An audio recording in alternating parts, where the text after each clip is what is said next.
अस्सलाम वालेकुम दोस्तों, मेरा नाम है मलिक आमिर हमीद और आप हमारा यूट्यूब चैनल देख रहे हैं मिनी दूत। हमारे चैनल को कर दें जल्दी से सब्सक्राइब। दोस्तों, जैसे कि आपको पता है कि सर्दी की शिद्दत में बहुत ज़्यादा इजाफा हो गया है। हर तरफ जो है वो फॉग का जो है वो सीज़न शुरू हो गया है। शाम को भी जल्दी फॉग जो है धुंध पड़ना शुरू हो जाती है और सुबह भी जो है वो लेट जाती है या बाज़ औक़ात सारा सारा दिन भी रहती है कई ऐसे इलाके हैं पाकिस्तान में।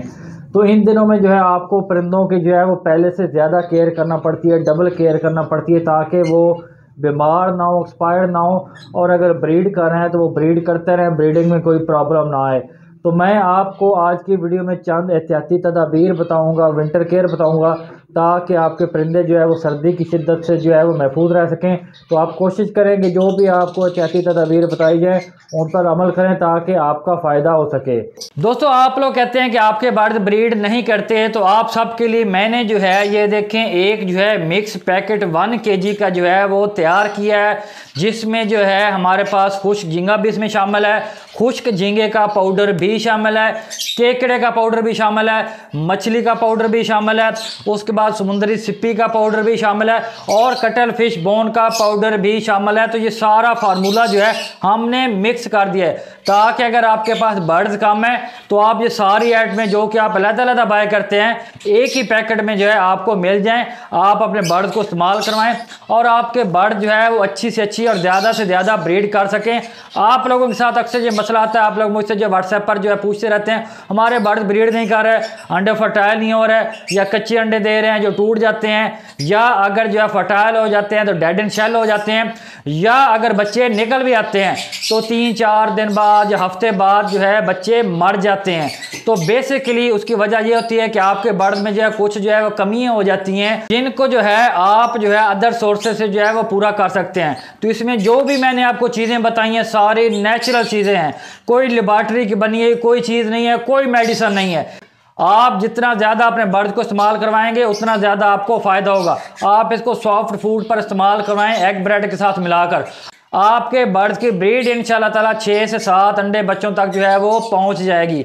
तो अगर आप ये बाय करना चाहते हैं या आपको कोई भी मालूमात चाहिए ब्रीडिंग प्रोडक्ट, ब्रीडिंग फार्मूला के हवाले से, तो आपके सामने हमारा व्हाट्सएप नंबर चल रहा है, व्हाट्सएप नंबर पर रब्ता करें। आपको जो है इसके रेट्स और बाकी जितनी भी चीज़ें सारा कुछ जो है आपको जो है व्हाट्सएप पर हम तमाम मालूमात जो है वो फ्राहम कर देंगे। तो जल्दी करें, व्हाट्सएप पर रब्ता करें ताकि आपके बर्ड जो है वो ज़्यादा से ज़्यादा ब्रीड कर सकें और आप ज़्यादा से ज़्यादा जो है वो मुनाफा कमा सकें। सबसे पहले नंबर पर अगर आपका आउटडोर सेटअप है, बाहर है, छत पर है या सेन में है, तो आप ऐसे करें कि रात को जो है अपने परिंदों के केजेस को जो है वो ढांपना शुरू कर दें। मुझे पता है आप कर भी रहे होंगे, लेकिन अगर एक शीट इस तरह पॉलीथीन की यूज़ कर रहे हैं तो आप 2 कर दें, 3 कर दें, या ऊपर इस तरह के कोई पर्दे डाल दें, कोई पुराने कंबल डाल दें, रज़ाइयाँ डाल दें, जो भी आपको मिलता है। रात को जो है आप उनको जो है ये सारी चीज़ें ऊपर डाल दें, ताकि रात को जो है जब धुंध पड़ रही होती है तो उनको जो है ना वो हीट प्रॉपर मिल सके, क्योंकि रात को परिंदे ज़्यादा बीमार होते हैं। जब वो रात को बाहर बैठ जाते हैं, मटकी या बॉक्स में बाहर बैठे रहते हैं, स्टिक पर बैठे रहते हैं, या बर्ड की आदत होती है कि जाली के साथ जो ऐसे चिपक कर बैठे रहते हैं, तो वो ठंडी होती है जिससे बर्ड को ठंड लग जाती है और बर्ड बीमार होता है और एक्सपायर हो जाता है। तो रात को ज़्यादा से ज़्यादा अपने परिंदों को कवर करें। अगर आपका सेटअप इस तरह का इंडोर है जिस तरह का मेरा है, तो आप बेशक ये सिंगल पर्दा हो गया और ये जो शीट होती है ये भी सिंगल या डबल लगा के आप गुजारा कर सकते हैं, क्योंकि इंडोर सेटअप में मैं रात को विंडो भी बंद कर देता हूँ, दरवाज़ा भी बंद कर देता हूँ, तो आप भी बंद कर दें तो डायरेक्ट हवा जो है वो नहीं पड़ेगी। इस वजह से यहाँ पर जो है गुजारा चल सकता है। तो बाहर डायरेक्ट हवा भी चलती है। तो आपने जो जिनके आउटडोर सेटअप है उन लोगों ने जो है ज़्यादा से ज़्यादा केयर करनी है। उसके बाद आप अपने पास जो है एक टेम्परेचर मीटर, टेम्परेचर गेज ला के रखें और अपने जो है केज का या इंडोर वाले का या आउटडोर वाले का जो है टेम्परेचर मेंटेन करें। टेम्परेचर जो है वो 15 से लेकर 25 के दरमियान हो तो परिंदा सेहतमंद भी आपका रहेगा और ब्रीड भी प्रॉपर करेगा। अगर 15 से नीचे टेम्परेचर आना शुरू हो गया तो आपके परिंदे जो है एक्सपायर होना शुरू हो जाएंगे। जो टेम्परेचर गेज होती है उसमें आपको ह्यूमिडिटी यानी कि नमी का लेवल भी बताया जाता है, तो आप नमी का लेवल भी जो है अपने जहन में रखें। अगर आपके इंडोर सेटअप हैं या आउटडोर हैं तो आपके नमी का लेवल जो है वो 45-50 से लेकर 70 तक होना चाहिए। अगर इससे नीचे आ जाए तो फिर भी आपने ये तमाम एहतियाती तदाबीर करें, क्योंकि कुछ लोग हीटर लगाते हैं तो हीटर से जो है वो नमी की जो है ना वो कम हो जाती है।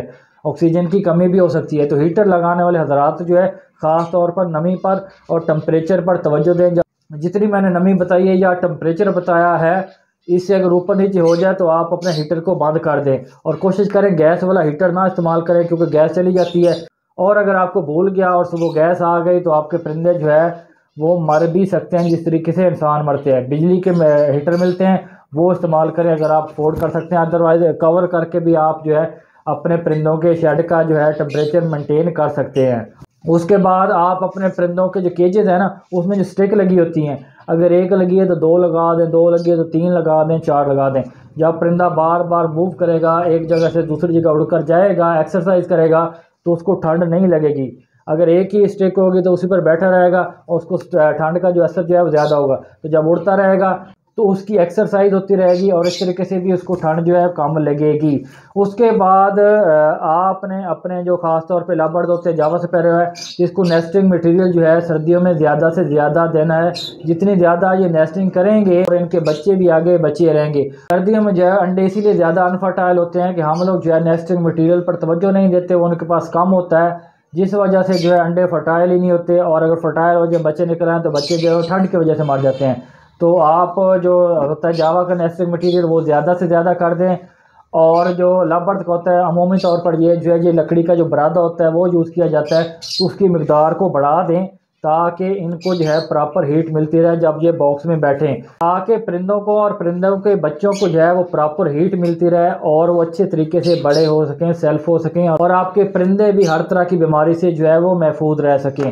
उसके बाद सर्दियों में परिंदे जो है वो खुराक का इस्तेमाल ज़्यादा करते हैं, फीड का इस्तेमाल ज़्यादा करते हैं। तो आपने फीड में कोई कंजूसी नहीं करनी, ज़्यादा से ज़्यादा जो है इनको खुराक डालनी है। ये आपने महीना 2 महीने ये नहीं सोचना कि ये बहुत ज़्यादा ज़ाया करेंगे, हमने थोड़ी मकदार में डालनी है तो खैर है, अल्लाह पे छोड़ दें, थोड़ी मकदार को बढ़ा दें, क्योंकि सर्दियों में जो है ये ज़्यादा कंज्यूम करते हैं। ख़ास तौर पर जिन परिंदों ने जो है बच्चे दिए हुए हैं तो आप कोशिश करें कि दिन में 2 बार जो है उसकी फीड को चेक करें, अगर कम है तो वो पूरी करें और ज़्यादा डालें। तो जितनी फीड ज़्यादा होगी उतनी ज़्यादा ये खाएंगे और सेहतमंद और हेल्दी रहेंगे। खुद भी परिंदा सेहतमंद रहेगा और इनके बच्चे भी आगे सेहतमंद रहेंगे, तंदुरुस्त रहेंगे और वो एक्सपायर नहीं होंगे। अब दोस्तों एक आखिरी केयर बता देता हूँ, वैसे तो बहुत सी केयर हैं, मुझे अगर मौका मिला तो मैं अगली वीडियो में किसी और में बता दूंगा आपको। अब सबसे जो आखिरी केयर है वो ये है कि आपने इनको रात को पानी निकाल देना है, जो पीने वाला पानी है वो निकाल देना है और सुबह के वक्त जो है ना नीम गर्म पानी आपने देना, ज़्यादा गर्म पानी भी नहीं देना आपने, नीम गर्म हो बस, जो आसानी से परिंदे पी लें। क्योंकि अगर सारी रात पानी पड़ा रहा, खुद भी पिएंगे पट्ठों को भी पिलाएंगे तो पट्ठों के गले ख़राब हो सकते हैं, उनके अपने गले ख़राब हो सकते हैं, उनको ठंड लग सकती है, ज़ुकाम लग सकता है, बुखार हो सकता है। तो इस वजह से रात को पानी निकाल दें, सुबह के टाइम नीम गर्म पानी रखें। और अगर आप नहाने वाला पानी रख रहे हैं जिस तरह की जावा स्पैरो के लिए ज़रूरी होता है, तो आप जो है हफ्ते में 1 तो 2 बार पानी रखें, 2 बार से ज़्यादा जो है वो ना रखें। और नहाने वाला पानी भी आपने नीम गर्म रखना है जिस भी परिंदे को दे रहे हैं, ताकि वो नहाए तो उसको ठंड ना लगे। और ये भी एक आखिरी पॉइंट, चलो ये भी एक बता देता हूँ आपको, कि कोशिश करें कि किसी तरीके से अगर आपके जो है ना ये केजेस हैं जिनको इधर उधर मूव किया जा सकता है, तो उनकी डायरेक्शन इस तरीके से रखें कि उनको उन पर जो है वो धूप पड़ सके, सुबह के टाइम धूप पड़ सके या शाम के टाइम पड़ सके। अगर सारा दिन भी आजकल धूप पड़ती रहे तो इशू कोई नहीं है, लेकिन आपने ये भी ख्याल रखना है कि जिस टाइम ठंडी हवाएं चल रही होती हैं उस वक्त आपने धूप नहीं लगवानी, बिल्कुल खुश्क धूप हो। जब बिल्कुल कोई हवा वगैरह ना चल रही हो तो फिर आपने जो है धूप उस टाइम वाली लगवानी। जब हवा ठंडी चल रही हो तो बिल्कुल आपने इनको अनकवर नहीं करना, शीट पर्दे वगैरह नहीं हटाने, उनको उसी तरीके से रहने देना, कोई ज़रूरत नहीं है धूप लगवाने की। धूप उसी वक्त लगवानी है तब बिल्कुल हवा वगैरह ना चल रही हो। दोस्तों ये कुछ एहतियाती तदाबीर थी, अगर आप इन पर अमल करते हैं तो इंशाल्लाह ताला आपके परिंदे सर्दियों में महफूज रहेंगे और ज़्यादा से ज़्यादा ब्रीड करेंगे। फिर भी अगर आपको कोई क्वेश्चन हो तो हमें कमेंट करें, हम आपको कमेंट सेक्शन में ज़रूर बता देंगे। मिलते हैं आपके साथ अगली किसी और मालूमाती वीडियो में, तब तक के लिए अल्लाह हाफ़िज़।